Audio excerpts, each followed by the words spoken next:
नमस्कार मेरे प्यारे साथियों, सभी का स्वागत है उत्कर्ष क्लासेस के YouTube चैनल पर। और मैं योगेश सर आज आपके लिए लेके आया हूं मैं यूनिट वाइज PYQs की सीरीज। हालांकि हमने यूनिट नंबर जो फर्स्ट है वो यूनिट नंबर सेकंड कंप्लीट कर ली है, यूनिट नंबर थर्ड भी कंप्लीट कर ली है और आज हमारी पहली क्लास है यूनिट नंबर 1 की।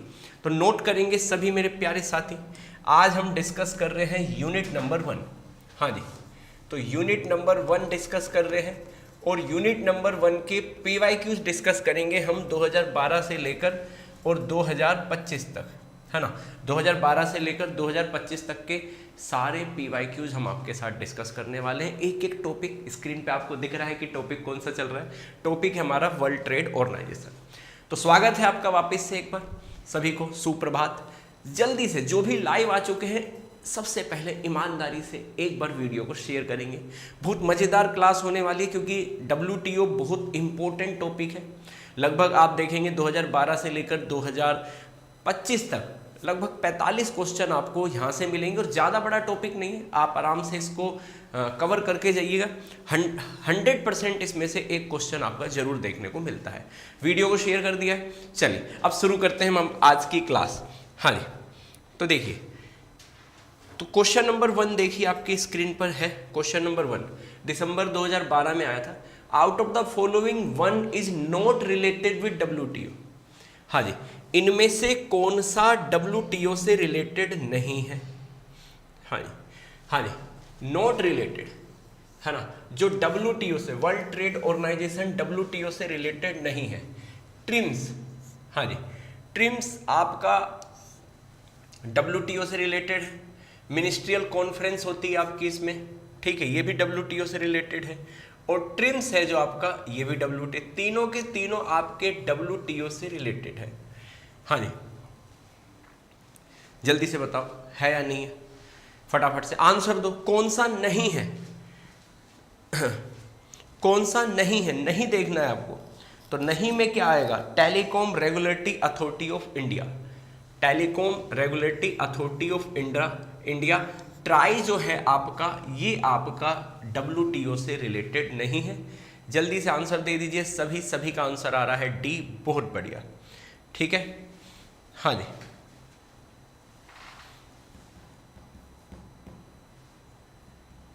चलिए, तो ट्रिम्स, मिनिस्ट्रियल कॉन्फ्रेंस और ये तीनों के तीनों आपके किससे रिलेटेड है? WTO से रिलेटेड है। नेक्स्ट क्वेश्चन पे आए। आसान था ये क्वेश्चन, हाँ सर। चलिए क्वेश्चन नंबर 2 देखिए। दिसंबर 2012 में ही क्वेश्चन आया है ये। और ये क्वेश्चन क्या कह रहा है आपका? क्वेश्चन आपका बहुत सिंपल है। Which among the following are important bodies of WTO। आपको WTO की इंपॉर्टेंट बॉडी बतानी है, कौन कौन सी है इसमें। हाँ जी, WTO की डिस्प्यूट सेटलमेंट बॉडी, है ना। अच्छा, मैं अभी पढ़ा देता हूँ पिछला क्वेश्चन, मैंने आंसर जल्दी दे दिया, थोड़ा सा टाइम लेते हैं, आप आंसर दीजिए। डिस्प्यूट सेटलमेंट बॉडी है ना। नाफ्ता दे रखा है सेकंड में। थर्ड में ट्रेड पॉलिसी रिव्यू बॉडी है आपकी। फिर आसियान दे रखा है आपको। फिर council for trade in goods दे रखा है आपको। फिर IBRD दे रखा है आपको, council for trade related aspect of intellectual right, और उसके बाद गेट दे रखा है। तो यहाँ पे टोटल 8 आपको बॉडी दी है और आपको बताना है WTO की इंपॉर्टेंट बॉडी, ठीक है। ये ऑप्शन है आपके सामने, ऑप्शन देख लीजिए ध्यान से। हाँ जी, A, B, C और D। अब आप आंसर देना स्टार्ट करें। पहले आप आंसर देंगे फिर मैं दूंगा आपके, ठीक है। आंसर देने मैंडेटरी है, ध्यान रखना, सभी को आंसर देने। हाँ जी, और बहुत बढ़िया जाने वाला है सेशन हमारा मज़ेदार तरीके से, क्योंकि पहली बार हमारे यहाँ पे यूट्यूब हिस्ट्री में पहली बार ऐसा हो रहा है कि हम टॉपिक वाइज PYQs आपके साथ डिस्कस कर रहे हैं। फर्स्ट टाइम हो रहा है और हर टॉपिक लेके आ रहा हूँ मैं आपके लिए। यूनिट 2 कराई है आपको पूरी, यूनिट 3 कराई है, अब यूनिट 1। हाँ जी, और एग्जाम तक लगातार ये क्लासेज ऐसे ही चलती रहेंगी आपकी। चलिए जल्दी से, हाँ जी,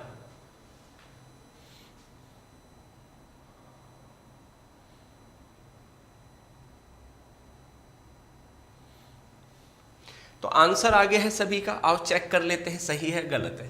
देखो नाफ्ता नहीं है इसकी, है ना, नाफ्ता इसमें नहीं आएगा। है ना, नॉर्थ एशियन फ्री ट्रेड ये इसमें नहीं आएगा, आसियान इसमें नहीं आएगा, ये तो रीजनल इंटीग्रेशन वाले उसमें टॉपिक में आते हैं आपके, WTO से इनका कोई लेना देना नहीं। IBRD आपका जो जिसको हम बाद में वर्ल्ड बैंक के नाम से जानते हैं, तो देखो सेकंड ऑप्शन एलिमिनेट कर दो, फोर्थ एलिमिनेट कर दो, है ना, ये सिक्स्थ एलिमिनेट कर दो, ये एलिमिनेट कर दो, तो यहाँ पे फोर्थ है, यहाँ पे फिफ्थ है ना, और यहाँ पर आपका हाँ जी सिक्स्थ भी दे रखा है, तो आपके पास बचा क्या है, हाँ जी बचा क्या है, फर्स्ट, थर्ड, फिफ्थ और फोर्थ, आओ चेक करते हैं। हाँ जी तो देखो डिस्प्यूट सेटलमेंट आएगा आपका, ट्रेड पॉलिसी आएगी आपकी, ठीक है, और काउंसिल फॉर ट्रेड आएगा आपका, तो फर्स्ट, थर्ड और फिफ्थ, तो फर्स्ट, थर्ड और फिफ्थ आएगा, फर्स्ट, थर्ड और फिफ्थ, और ये सिक्स्थ है ना, सिक्स्थ वाला भी देख लीजिए आप एक बार, सिक्स्थ वाला क्या है आपका, हाँ जी फिफ्थ और सिक्स, IBRD में तो इसमें तो है ना काउंसिल फॉर, सेवंथ होना चाहिए इसमें, काउंसिल फॉर ट्रेड रिलेटेड आपका है ना, एट्थ आपका नहीं होगा, इसमें थोड़ा सा करेक्शन करना पड़ेगा, लगता है मुझे करेक्शन में मिस प्रिंट हुआ है इसमें, तो फर्स्ट, थर्ड, फिफ्थ और यहाँ पर ये सेवंथ है, ये कौन सा है, सेवंथ, ठीक है, तो ये आपका आंसर हो जाएगा। हाँ जी क्लियर है, तो आंसर क्या हुआ आपका, C आंसर हो गया फाइनल। ओके चलो नेक्स्ट क्वेश्चन पे आते हैं। हाँ जी क्वेश्चन नंबर थर्ड, हाँ क्या कह रहा है क्वेश्चन, तक दिसंबर 2012 में ही क्वेश्चन आया, देखो 2012 के एग्जाम में तीसरा क्वेश्चन है, इंपॉर्टेंट चैप्टर है आपका, अब भी दिसंबर 2025 में भी क्वेश्चन आएगा, 24 में भी आया था आपका। द कंपोनेंट्स ऑफ WTO आर, WTO के घटक है, हाँ जी मिनिस्ट्रियल कॉन्फ्रेंस है, डिस्प्यूट सेटलमेंट बॉडी है और डायरेक्टरेट जनरल है। कौन कौन से WTO के कंपोनेंट्स आते हैं, देखो WTO का अगर आप स्ट्रक्चर देखोगे ना तो आपको 4 लेवल दिखेंगे, first level, second level, third level और फोर्थ लेवल, 4 लेवल होते हैं आपके, ठीक है, आपने देखा होगा, मैंने आपको क्लास में बताया था। तो जल्दी से बताओ कौन कौन से इसमें WTO के कंपोनेंट्स हैं। वीडियो को शेयर करते रहे, जिन्होंने अभी तक नहीं करा है वीडियो को शेयर करें, और लास्ट तक रुकना है, पसंद आए तो लाइक करके जाना है, कमेंट्स में आप अपने डाउट पूछ सकते हैं। हाँ जी तो कौन कौन से कंपोनेंट्स आते हैं आपके WTO के,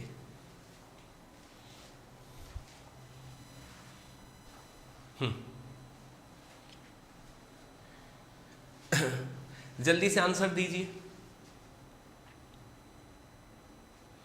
देखो मिनिस्ट्रियल कॉन्फ्रेंस आपका आता है ना, ये आपके फर्स्ट लेवल पे आता है आपका, ये फर्स्ट लेवल पे। डिस्प्यूट सेटलमेंट है आपकी, डायरेक्टरेट जनरल है, ये आपके सेकंड लेवल पे आते हैं, है ना। तो आंसर क्या होगा आपका, D आंसर आएगा, ऑल ऑफ द अबव। ये WTO स्ट्रक्चर के कंपोनेंट्स है ना, सारे के सारे।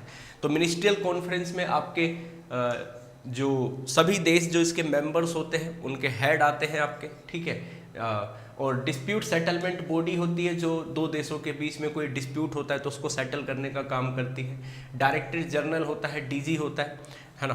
तो ये सारे के सारे इसके क्या है, स्ट्रक्चर का पार्ट है। ओके, तो आंसर क्या होगा, D होगा। तो क्वेश्चन नंबर 3 का आंसर D, ठीक है। मोस्टली बच्चों का सही आंसर, 100% बच्चों का सही है।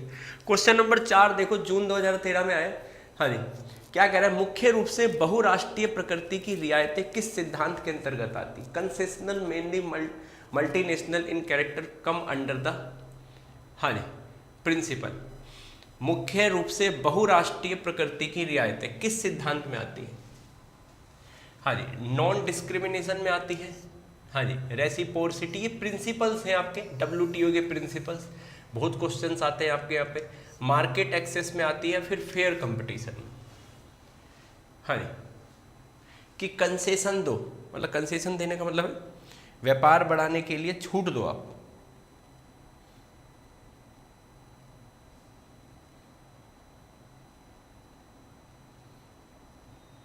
है ना, कंसेशन, ट्रेड रेस्ट्रिक्शंस हटाओ एक दूसरे के ऊपर, है ना। लिबरलाइजेशन को बढ़ावा देना है, प्रमोट करना है ट्रेड को। कौन सा इनमें से कौन सा प्रिंसिपल कहता है कि आपस में देशों को एक दूसरे के ऊपर क्या करना चाहिए। हाँ जी, कंसेशन देना चाहिए व्यापार करने के लिए, रेस्ट्रिक्शंस को हटाना चाहिए। हाँ जी, ठीक है। देखो, नॉन डिस्क्रिमिनेशन का मतलब क्या होता है, जैसे आप डोमेस्टिक प्रोडक्ट को जितनी आप इंपॉर्टेंट देते हैं, घरेलू उत्पाद को, इतने ही विदेशी को दोगे, तो ये तो कंसेशन वाली बात नहीं करता, है ना। मार्केट एक्सेस ये कहता है कि आप क्या नाम से इंटरनेशनल ट्रेड आप करेंगे तो मार्केट एक्सेस कर सकते हैं, यानी कि आप किसी भी देश में जाके आप व्यापार कर सकते हो, ठीक है, मार्केट एक्सेस। फेयर कंपटीशन आता है आपका कि फेयर कंपटीशन आता है आपका जहाँ पे बात होती है कि आप फेयर कंपटीशन करेंगे, लागत कम करेंगे। ये नहीं कि आप सब्सिडी दे रहे हैं, है ना, डंपिंग का यूज़ कर रहे हैं, तो डंपिंग नहीं करेंगे, फेयर कंपटीशन होगा। अगर आप प्रोडक्टिविटी बढ़ा के, एफिशिएंसी बढ़ा के अपनी लागतें कम करना चाहते हैं तो कर सकते हैं, लेकिन फेयर होगा कंपटीशन, है ना। रेसिप्रोसिटी में आता है ये आपका, है ना। हाँ, ये पॉइंट आपका जहाँ पर कंसेशन की बात कर जाते हैं कि हर एक देश दूसरे देश के लिए रास्ता खोले, है ना, बैरियर को कम करे, कंसेशन दे। तो आंसर क्या होगा आपका, बी है। मोस्टली बच्चों का बी आंसर आ रहा है ना। हाँ, वेरी गुड, बहुत बढ़िया। चलिए, कितने क्वेश्चन हो गए, 4 हो गए, ठीक है। आ जाओ अब क्वेश्चन नंबर 5 पे आ जाओ। क्वेश्चन नंबर 5 क्या कह रहा है, which of the following is WTO procedure to promote globalisation. कह रहे वैश्वीकरण को बढ़ावा देने के लिए निम्नलिखित में से कौन सी WTO की एक प्रक्रिया है। हाँ जी, कौन सी है, वैश्वीकरण को बढ़ावा देना है। Promotion of free trade, reduction of budgetary subsidy, reduction in shipping cost, promotion of foreign portfolio investment. किसको बढ़ावा देना है, ग्लोबलाइजेशन को, है ना, ग्लोबलाइजेशन को प्रमोट करना है। तो कौन सी प्रक्रिया है इनमें से जिससे ग्लोबलाइजेशन प्रमोट हो सकता है, वैश्वीकरण। हाँ जी, क्वेश्चन नंबर 5।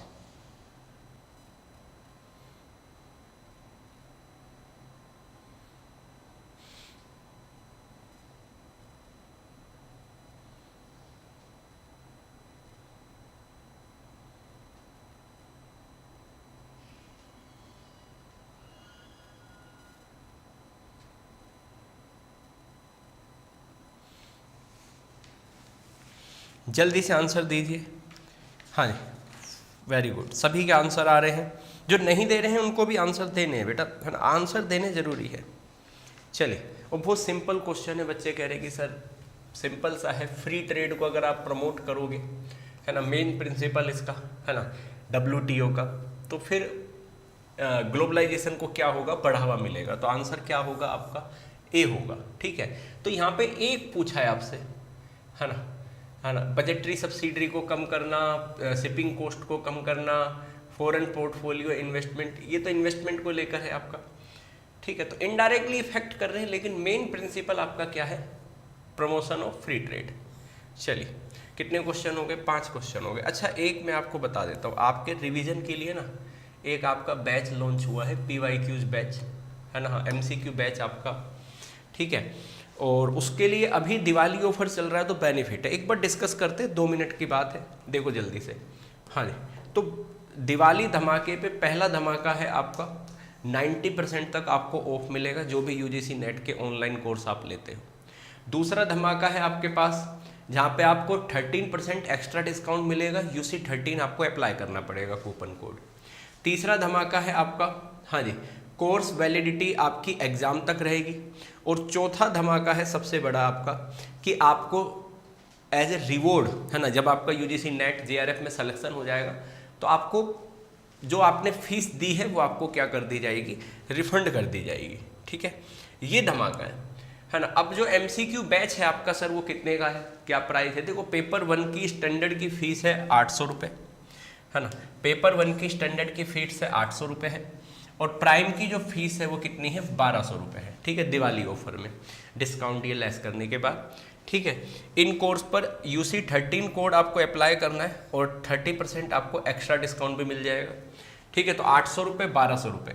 जियोग्राफी पेपर 1 और पेपर 2 अगर आप कॉम्बो लेना चाहते हैं तो कॉम्बो मिलेगा आपको 1500 रुपये का, है ना, और कितने का मिलेगा, 2100 रुपये का मिलेगा, 1500 और 2100 रुपये कॉम्बो आपको।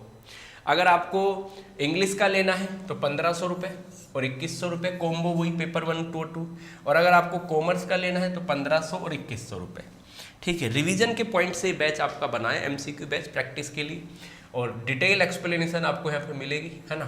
स्टैंडर्ड का 1500 पॉलिटिकल साइंस का, और एक आपका 2100 रुपये। तो ये आपके ऑफर है ना। UC13 कोड आपको जरूर अप्लाई करना है एडिशनल डिस्काउंट के लिए।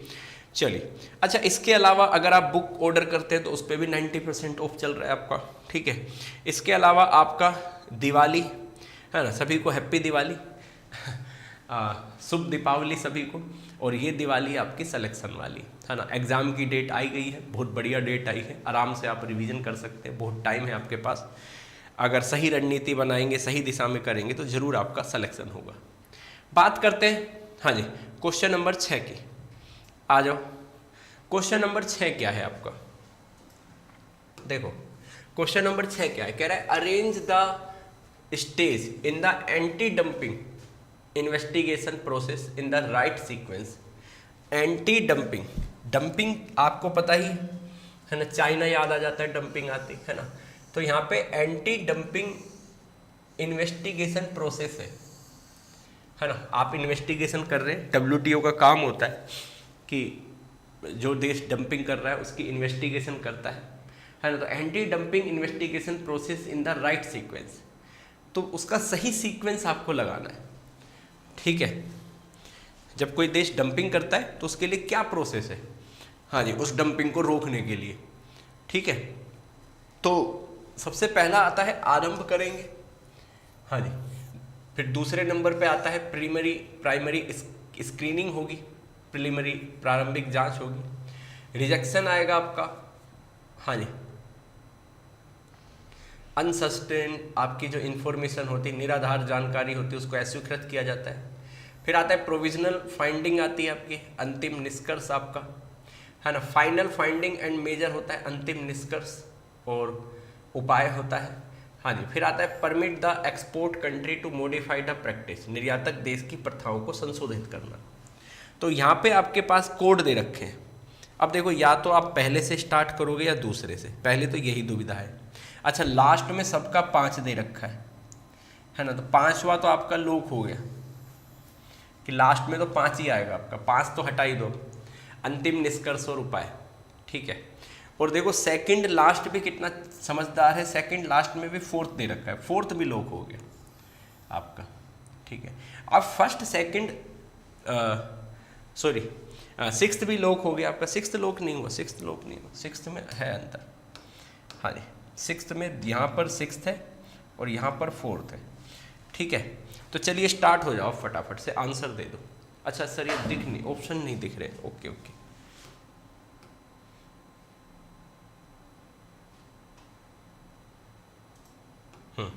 अब ठीक है, हाँ जी, चलिए।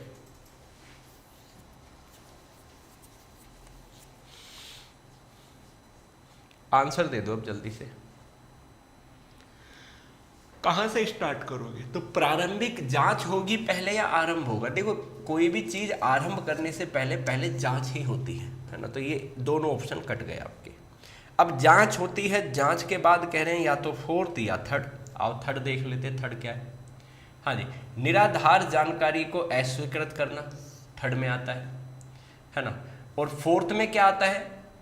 प्रोविजनल फाइंडिंग, अंतिम निष्कर्ष पहुंचना, ठीक है। अंतरिम निष्कर्ष, प्रोविजनल फाइंडिंग। तो सबसे पहले तो प्रारंभिक जांच होगी।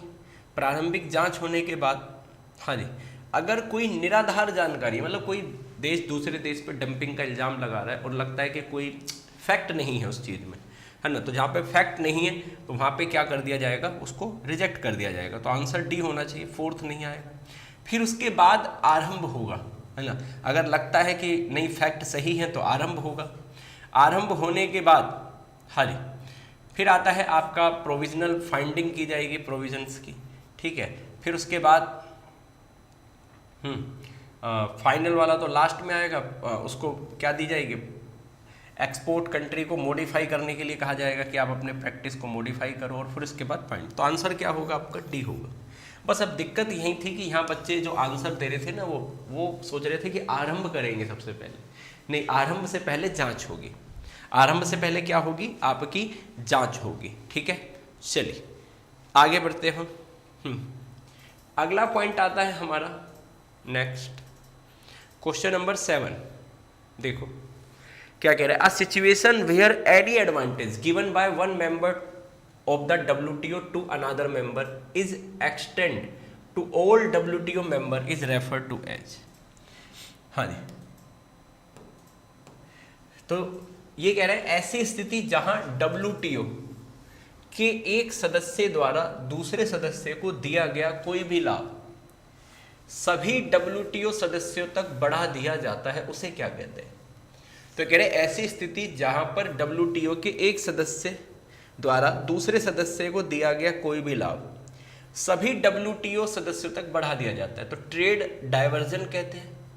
हाँ जी, इंटर रीजनल प्रिंसिपल कहते हैं, मोस्ट फेवरेट नेशन कहते हैं, उसको लीस्ट ट्रेड नेशंस कहते हैं।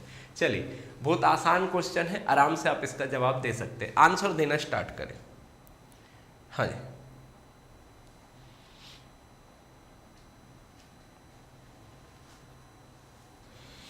कि जैसे हमारी रूस से बनती है ना, तो रूस को जो हम लाभ देते हैं वही हम चाइना को देंगे, वही लाभ हम USA को देंगे। ठीक है,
हाँ जी, चलिए, सभी मेरा हिंट समझ गए, है ना। हाँ, तो उसे कहते हैं मोस्ट फेवर्ड नेशंस, है ना। जो आप लाभ अपने सर्वाधिक जो राष्ट्र होते हैं ना, हाँ, उसको आप देते हैं, जिससे आपका रूस से हम ज़्यादा लाभ देते हैं, तो फिर वही चाइना को भी देना है, वही मतलब सबके साथ समानता का व्यवहार, मोस्ट फेवरेट नेशन। तो क्वेश्चन नंबर 7 का आंसर क्या होगा? सी आंसर आएगा। चलिए, क्वेश्चन नंबर 8 आता है आपका। ये क्या कह रहा है? The collapse of which of the following system is related of the Triffin paradox, है ना। तो निम्नलिखित में से किस प्रणाली का पतन ट्रिफिन पैराडॉक्स से संबंधित है ना। पैराडॉक्स यानी कि विरोधाभास, है ना। क्या है ये? विरोधाभास है ना।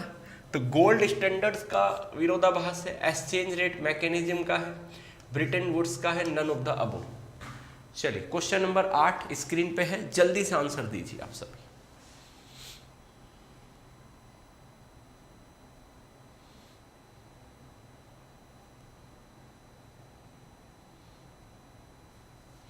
हाँ जी, ट्रिफिन विरोधाभास से संबंधित है, निम्नलिखित में से किस प्रणाली का पतन?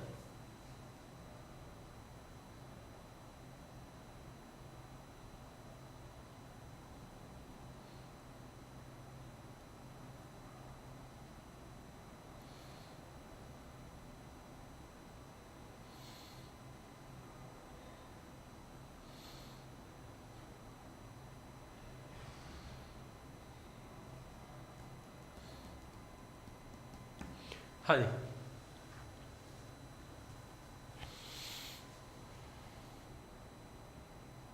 रॉबर्ट टिफिन ने 1960 में दिया है इसको।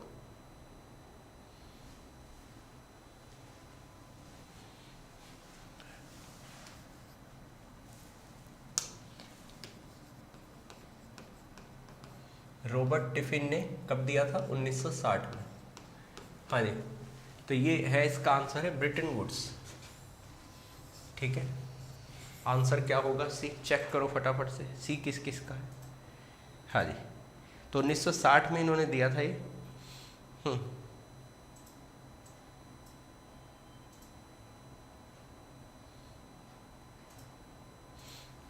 जहाँ पे आपकी ये, हाँ जी, जो ब्रिटेन वुड्स सिस्टम है ना वो कोलैप्स कर गया था। ठीक है, चलिए क्वेश्चन नंबर 8 हो गया। क्वेश्चन नंबर 9, हाँ जी, which of the following intellectual properties were covered under Uruguay round agreement. हाँ जी, जो हुआ था आपका, कह रहे हैं उरुग्वे दौरे में ट्रिम्स समझौते के अंतर्गत, है ना, ट्रिम्स समझौता उरुग्वे दौरा के तहत निम्नलिखित में से कौन सी बौद्धिक संपदाएं शामिल थी। तो जो उरुग्वे राउंड हुआ था आपका, हाँ जी, उसमें जो सबसे लंबा चला था 8 साल तक, उसमें कौन कौन से इंटेलेक्चुअल प्रॉपर्टी राइट को रखा गया था। कॉपीराइट, ट्रेडमार्क, इंडस्ट्रियल डिजाइन और undisclosed information include trade secret. ठीक है, तो उरुग्वे राउंड आपका जो 8 साल चला, है ना, हाँ, और इसी में ही आपका गेट समाप्त हो गया, WTO आ गया था आपका। तो कौन सा इसमें से कौन कौन से इंटेलेक्चुअल प्रॉपर्टी राइट पहले नहीं होते थे गेट में, है ना, गेट में सिर्फ गुड्स आता था, सर्विसेज नहीं थी, टेक्सटाइल नहीं था, एग्रीकल्चर नहीं था, इन्वेस्टमेंट नहीं था, इंटेलेक्चुअल नहीं थे, ये सारे शामिल किए गए, उसमें मुद्दे रखे गए ये। ठीक है, तो question number 9,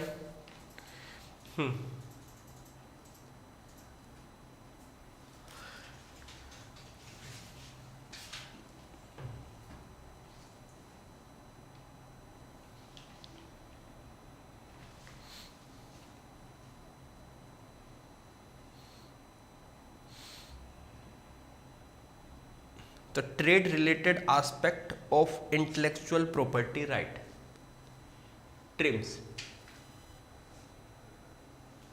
trade related aspects of intellectual property right, तो कौन कौन से इनमें शामिल किया गया।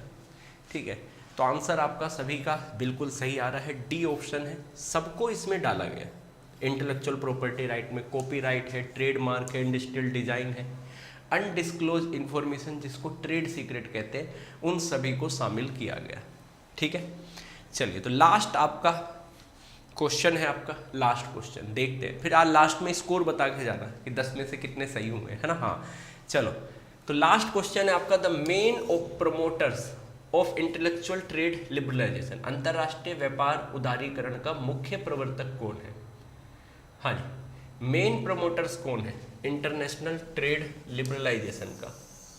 हाँ जी, जिसने उदारीकरण का मुख्य प्रवर्तक, तो गेट WTO का माना जाएगा, नाफ्ता, है ना, सेप्टा और CIS। सर ये तो बहुत लड्डू क्वेश्चन लग गया। हाँ जी, अंतरराष्ट्रीय जो व्यापार है उसमें उदारीकरण, हाँ जी, उदारीकरण का प्रवर्तक मतलब किसने सबसे पहले प्रारंभ करा, प्रमोटर्स किसको कहेंगे कि भाई लिबरलाइजेशन मतलब व्यापार होना चाहिए सभी देशों में, खुल के व्यापार करो, बिना रेस्ट्रिक्शन से करो, है ना। तो वर्ल्ड वॉर फर्स्ट के बाद USA जिसमें सबसे आगे था, जिसने टैरिफ लगाना स्टार्ट कर दिया था, बहुत ज़्यादा टैरिफ लगाने लग गए थे, तो USA को देखकर और बाकी कंट्री भी टैरिफ लगाने लग गए, तो उनको लगा कि यही है ना, अर्थव्यवस्था पहले ही कोलैप्स कर चुकी थी आपकी, मंदी का जो ब्लैक फ्राइडे जिसको हम कहते हैं, है ना, 1930, जहाँ पे USA का स्टॉक एक्सचेंज ख़त्म, फिर उसके बाद उन्होंने कहा कि भाई अर्थव्यवस्था बंद कर दो, है ना, टैरिफ पे टैरिफ लगाओ, जो भी डोनाल्ड ट्रंप कर रहे हैं हालांकि। तो इससे क्या हुआ, हाँ जी, आपकी और दिक्कतें आ गई, वर्ल्ड वॉर सेकंड के बाद और ज़्यादा अर्थव्यवस्था खतरे में पड़ गई, कई सारे देशों की अर्थव्यवस्था खत्म हो गई, विनाश हो गया, है ना। तब आए आपके WTO, है ना। तो आंसर क्या होगा, पहले गेट आया था, बाद में WTO आया। ठीक है, तो आंसर होगा आपका, हाँ जी, गेट और WTO। चलिए तो एक बार वापस से मैं आपको बता देता हूँ, देखो दिवाली ऑफर चल रहा है, ये ऑफर फिर कभी कभी देखो, दिवाली तो आती नहीं ना, साल में एक बार ही आती है, तो ऑफर भी ऐसे ही है, तो ऑफर भी एक बार ही आता है। तो ये लास्ट एक बार वापस बता देता हूँ, तो 90% ऑफ है सभी ऑनलाइन कोर्स पर, 30% आपको एक्स्ट्रा डिस्काउंट है, और कोर्स वैलिडिटी भी आपको एग्ज़ाम तक मिलेगी। ठीक है, तो तो जल्दी जाइए, एनरोल करिए, है ना। और ये दिवाली सिलेक्शन वाली। तो मिलते हैं नेक्स्ट क्लास में, तब तक के लिए जय हिंद, जय भारत, नमस्कार।